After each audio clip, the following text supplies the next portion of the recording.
पुत्रदा एकादशी व्रत कथा। पर युग के आरंभ में महिष्मती नाम की एक नगरी थी, जिसमें महीजित नाम का राजा राज्य करता था।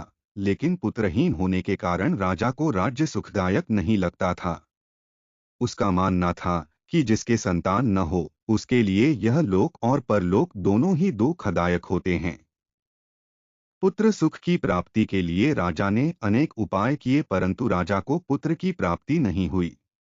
वृद्धावस्था आती देखकर राजा ने प्रजा के प्रतिनिधियों को बुलाया और कहा, हे प्रजाजनों, मेरे खजाने में अन्याय से उपार्जन किया हुआ धन नहीं है। न मैंने कभी देवताओं तथा ब्राह्मणों का धन छीना है। किसी दूसरे की धरोहर भी मैंने नहीं ली। प्रजा को पुत्र के समान पालता रहा। मैं अपराधियों को पुत्र तथा बांधवों की तरह दंड देता रहा। कभी किसी से घृणा नहीं की। सबको समान माना है। सज्जनों की सदा पूजा करता हूँ। इस प्रकार धर्मयुक्त राज्य करते हुए भी मेरे पुत्र नहीं हैं।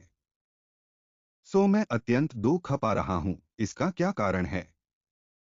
राजा महीजित की इस बात को विचारने के लिए मंत्री तथा प्रजा के प्रतिनिधि वन को गए। वहां बड़े बड़े ऋषि मुनियों के दर्शन किए।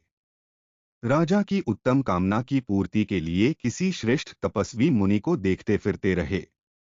एक आश्रम में उन्होंने एक अत्यंत वयोवृद्ध धर्म के ज्ञाता, बड़े तपस्वी, परमात्मा में मन लगाए हुए निराहार, जितेंद्रिय, जितात्मा, जितक्रोध, सनातन धर्म के गूढ़ तत्वों को जानने वाले, समस्त शास्त्रों के ज्ञाता महात्मा लोमश मुनि को देखा, जिनका कल्प के व्यतीत होने पर एक रोम गिरता था।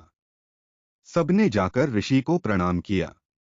उन लोगों को देखकर मुनि ने पूछा कि आप लोग किस कारण से आए हैं? निसंदेह मैं आप लोगों का हित करूंगा। मेरा जन्म केवल दूसरों के उपकार के लिए हुआ है, इसमें संदेह मत करो।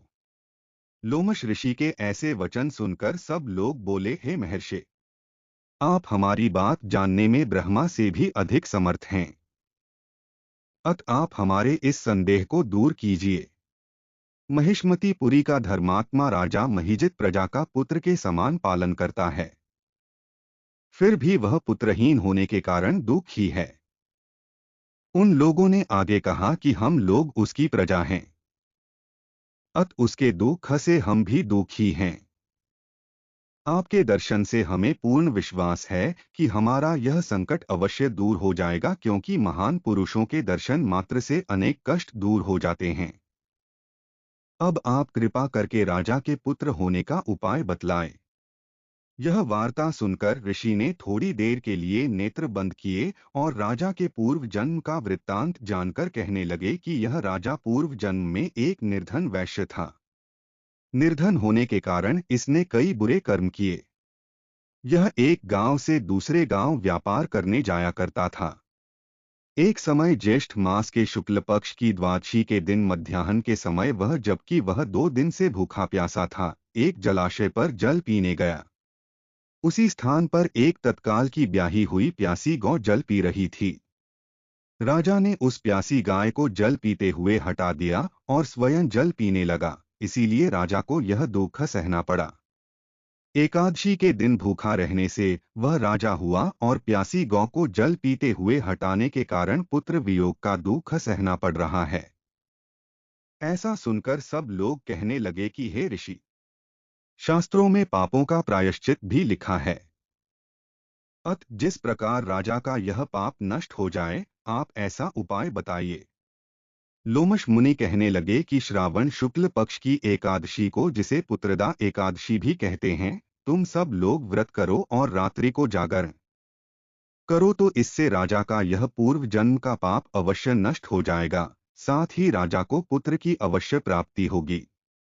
लोमश ऋषि के ऐसे वचन सुनकर मंत्रियों सहित सारी प्रजा नगर को वापस लौट आई और जब श्रावण शुक्ल एकादशी आई तो ऋषि की आज्ञानुसार सबने पुत्रदा एकादशी का व्रत और जागरण किया।